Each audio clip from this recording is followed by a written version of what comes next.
Hi, welcome to another travel video by Gary Rose Travels. Please hit the like and the subscribe button for more videos, and also visit GaryRoseTravels.com for all of the best budget backpacker advice, and you can now find Gary Rose Travels on Facebook.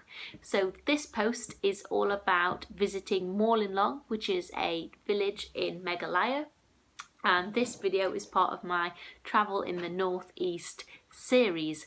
So in this video I'm going to be talking about how to visit Mawlynnong, what's in Mawlynnong, how much to spend in Mawlynnong, getting there, getting away. So I'd really hope that this video helps you if you want to visit, and I hope it inspires you to visit. So first of all, why is it people head to Mawlynnong?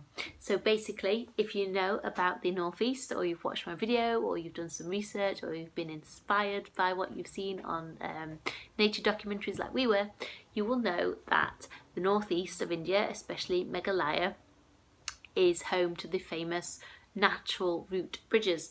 Now, these bridges are the only sustainable man-made structure that humans have ever made.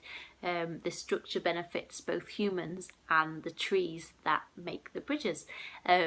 So Mawlynnong is home to one of these bridges, and it is absolutely spectacular. It's very photogenic, so it really is worth a visit. And if you've seen it on documentaries, if you've seen it on the Ian Stewart documentary, and I think Brian Cox goes there, I think Attenborough might have been there as well. I think it's on Human Planet as well. I think it's definitely on Human Planet actually. I'm not sure about the others, and it's definitely on Ian Stewart as well. So if you've seen those videos, if you've seen those documentaries, this is the bridge which features on it. So that's why it's famous. Also, Mawlynnong is famous as it's been crowned as one of the cleanest villages in Asia. Now, if you've been to Asia or South Asia, you'll know that sadly there is quite a litter problem in parts. So for part of it to be crowned as one of the cleanest villages, it must be really super clean, and it is. It's also naturally very scenic and very beautiful, and the locals who live there work really hard to maintain it and keep it beautiful and keep it pristine, and they do take really good care of their village and of their bridge and of the surrounding area. So if you see locals patrolling with bamboo bins, litter picking and making sure that people don't drop litter and also act in a responsible way, that is why. I think sometimes there's a small fee to visit the bridge, but it's only a few hundred rupees. Again, this is to cover the cost of people who are there to ensure it is kept beautiful and pristine.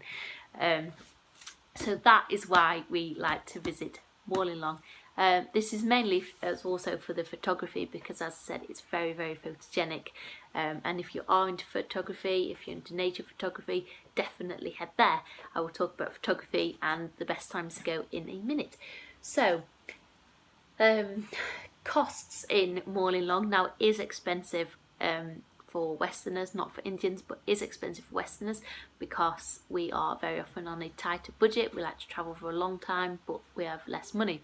And a few years ago when we first visited, it was about 1,000 rupees a night. On the last time we visited, it was about 2,000. So prices have increased a lot. So what I would recommend you do if you're really keen on visiting is, and you really want to do photography as well, which I hope you do, then definitely you need to stay overnight, and I would recommend that you use your full daily budget. If you've been watching my posts, watching my videos and reading my posts, you will know what I mean by full daily budget. I don't mean the 2,150, I mean the higher one. If you're not sure what this means, then do please check out my India budget videos and also my India budget 2019 post. That's the India budget 2019 videos as well. You'll know exactly what I'm talking about, because for those of you who know, you will be using your money that's in the float. You know what I mean. So that's what I would say. So if you're not following that advice, if you've got a different budget, look to pay about 2,000 rupees a night. So it is a little bit expensive, but you want to maximise your time being there. So how to photograph the bridge, when to photograph the bridge. You need to get there early as possible. So if you're a serious photographer or you're serious about your wildlife and your natural surroundings, you need to stay in the village overnight, because you need to be getting to that bridge for about 7 so before 7 a.m, head there for about 6:30 as the sun's coming up, head there for about 7 a.m. It's about a 20-minute walk from the village up down to, well, uphill first and then down into the bridge. So you want to be leaving by about 6:15 to get there nice and early. Also, it gets really busy really quickly with Indian tourists. If you know about Indians, they love to get up early and get their activities done. So as soon as it starts getting light, that's when Indians start making their way there, which is understandable. It's very beautiful. So if you want to photograph it in the peace and the quiet, head there early. So that's why you need to stay in the village, basically. So yeah, that's why you need to head there early. If you're not going to stay in the village and you just want to come and see it for yourself, maybe take a few pictures but you're not overly serious, then you can visit from Shillong on a day trip. A return taxi from Shillong will cost about 3,000 rupees, so it's up to you really what it is you want to do. So getting to and from Mawlynnong is a lot harder than it seems. You can take a shared sumo from the shared sumo stand in Shillong. I'm just going to explain it right here. So basically, if you're staying in Shillong, you're probably staying on GS Road, which is where the hotel is that I recommended to you. If you're not staying there on GS Road, you need to head to GS Road. And then you, sorry, I've just got the little map down here. On GS Road, basically the top of GS Road there's like a roundabout, they call it the circle, small roundabout, and then it goes down. And you just keep going down, just keep following GS Road all the way down until it hits the bottom, and then it starts going up again. As it starts going up again, you'll see like a main road at the top, and there's a shared sumo stand located on the left hand side. You'll see it, I mean, it's quite obvious what it is. It looks like a huge multi-storey car park, basically. And there's loads and loads of shared 4x4s inside there. But yeah, just go on GS Road, just keep going. Or you can ask people as well, shared sumo stand, they'll point you in the right direction. So that is where the shared sumo stand is in Shillong. What I would recommend you do is you don't rock up there trying to get one, hoping to get one that day. Head there the day before, find out information, because I think there's like 1 or 2 a day that leave. So you want to head there the day before, you want to find out how much is it, what time does it leave, and how long does it take to get to Mawlynnong, because you want to be on that first jeep, because it's going to take a few hours to get there. You don't want to be rocking up at Mawlynnong in the evening, bearing in mind the guys who live there, they go to bed really early, so chances are if they're not expecting tourists to come, if all the shared jeeps have come for that day, chances are their hotels, their guest houses are going to be shut up for the night.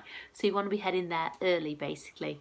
As a quick tip, any kind of shared transport in India leaves really early. So if you want it, you need to get there early. Don't ever try and arrange shared transport after like 10 a.m. because it ain't happening, basically. So it leaves when it's ready, it leaves when it's full. And usually this is kind of before 8 a.m. So if you're going to take a shared jeep, that's how you do it. You can, as I said, you can also take a taxi. You can take a taxi one way there. You can take a taxi there and back the same day. If you're doing it for less, then take a shared jeep. To get back from Mawlynnong, it's a bit of a palaver, I'm not going to lie. Now, you can arrange a taxi from the village of Mawlynnong. This is not always as easy said and done as it sounds, because there's not really many people who have taxis there. As I said in my previous video, somebody's grandma who was running a stall phoned her grandson and said, look, there's some Westerners here, I think we can make some money out of them, charge them 1,000 rupees or whatever, I can't remember which it was, I think it was like 600 I think, to get us back to another village which was about 40 minutes drive away. We then changed for a shared sumo. Do you know what I mean? It's not straightforward. So this is one reason why taking a taxi there and back and doing it in a day is useful. I mean, what you can do if you're flush for cash is get a taxi there, stay overnight in the village, enjoy the photographs, enjoy Mawlynnong, then get the same taxi back, but that you're looking at about 4,000-5,000 rupees for that probably, so it's quite expensive, but very expensive to be honest.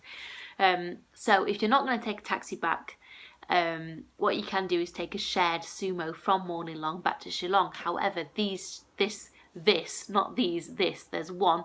It leaves at 7 a.m. so chances are you're going to miss out your lovely photograph opportunities. So what to do? What you can do is stay one night in the village, arrive, stay in the village, arrive, stay in the village, the next morning, get up early, go and see the villagers, go and see the villagers and the bridges and enjoy that for the whole day, stay another night and then get that shared sumo back, because you end up staying for 2 nights.